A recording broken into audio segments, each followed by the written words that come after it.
ఉంటారమ్మా? నేను ఇక్కడ కాలవోతులు ఉంటానండి. అవునా? నాకు సరే, మీరు వింటున్నారమ్మా? రోజు వింటున్నారా? వింటున్నానమ్మా. ఈ రోజు నాకు ఎందుకో ఇలా అనిపించిందని ఒకసారి అడుగుదామని చేశానమ్మా. మాట్లాడండమ్మా. అంటే మీరు చెప్తా ఉంటుంటే ఇంకా అదో మగతమ్మా. మగత వచ్చేసి ఇంకా అసలు మీరు వింటానే ఉన్నాను. మగతలోకి వెళ్ళిపోతుంది. పక్కనేమో లోపల నరానికి ఏదో అలా ఏదో పాకినట్టు అలాగా అనిపిస్తోందమ్మా మనసుకి. మా ఆయనకు కూడా చాలా సైలెంట్ గా అయిపోయి ఏంటో ఇంకా అలా ఉండిపోవాలని అలా భావం కలిగిందమ్మా ఈ రోజు. ఏంటో అందుకని చేసానమ్మా అడుగుదామని. చెప్పడానికి కూడా రావటం లేదమ్మా. తల్లో కూడా కొంచెం స్థితి మీ చర్యలో పనిచేస్తుందమ్మా. మీరు పనిచేస్తుందమ్మా కదా, మీ అదే దినచర్య ఉంటుంది కదా మీకు, పనిచేస్తుందమ్మా. ఆ దినచర్యలో ఈ ఎరుక అక్కడ ఉంటుంది కదా, ఉంటుంది.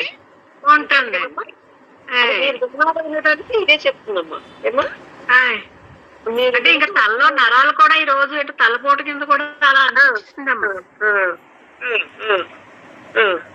అది ప్రతి నరానికి ఏదో పాకినట్టు లోపల ఏదో జరుగుతున్నట్టు అలా అనిపిస్తుందమ్మా. అందుకని చేసాను. వినటంలో ఉండే ఒక తీక్షణత ఉంటుంది మనకి. దాన్ని మొత్తం అంతా కలిపి చూసారా, ఎటు చెడిపోకుండా ఆ మనసు అక్కడే ఉండి వింటుంది కదా. మీకు అర్థమైందా? అవునండి, అవునండి. ఆ వినటం అనేది అలా ఉంటుంది అనమాట. నిజానికి అది ఆ వినటం. అయితే ఈ వినటం మీరు ఒక మొత్తం అన్నారు కదా అక్కడ. అప్పుడు ఆ వినటంలో ఒక స్పందన ఉంటుంది కదా. అవునండి. ఆ గ్రహింపు, ఆ పదాలు కాకుండా దానిలో ఉన్న సారాన్ని మీరు అక్కడ గ్రహించి అలా ఉంటుందా? లేకపోతే అదే అదే అంతేండి. అది అలా వింటుంది గ్రహింపు వల్ల అలా ఉంటామా? ఆ గ్రహింపు వల్ల అలా ఉంటామా? అంతేనమ్మా, గ్రహింపు అంటేను.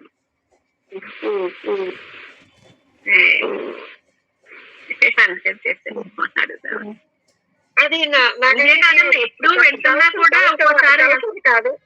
డౌట్ అని చెప్పడానికి లేదు, డౌట్ అని చెప్పకూడదు. ఇది పంచుకోండి కలిసి. అంటే ఈ మధ్య వింటున్నప్పుడు అలాగే ఉంటానండి. అప్పుడప్పుడు నేను రోజు అది ఎగ్జామ్ చేశానమ్మా. అంటే ఒకసారి మాట్లాడాలనుకున్నారు, వింటున్నానమ్మా. రోజు వింటున్నానమ్మా. మొన్న కూడా మన లక్ష్మి ఏదో బాగా చెప్పారు. అది కూడా అప్పుడు కూడా అంటే ఇలాగే ఇంకా అసలు లోపలికి ఇంకా అలా ఉండిపోయి ఇంకా అసలు మగతలో వెళ్ళిపోయి ఇంకా అసలు నరానికి ఏదో లోపల ఏదో జరిగిపోతున్నట్టు అలా అనిపిస్తుందమ్మా. అదేదో స్వీకరిస్తుంది దాన్ని పూర్తిగా. సరే, అలా వినండి. ఇది దినచర్యలో మాత్రం ఇది పనిచేస్తుందో లేదో చూసుకున్నాము. అలాగే మీ చర్యలు, మీ కుటుంబ బాంధవ్యాలు ఉంటాయి కదా, బాంధవ్యాల పట్ల హెచ్చుతగ్గులు చూపిస్తే ఆ హెచ్చుతగ్గులు వచ్చినప్పుడు వాటిని మీరు అలా తీసుకుంటున్నారు అనేది స్పష్టంగా మీరు చూసుకోగలగండి అమ్మా. ఏమా? అలాగే అమ్మా. అలాగే సరే, మంచిది.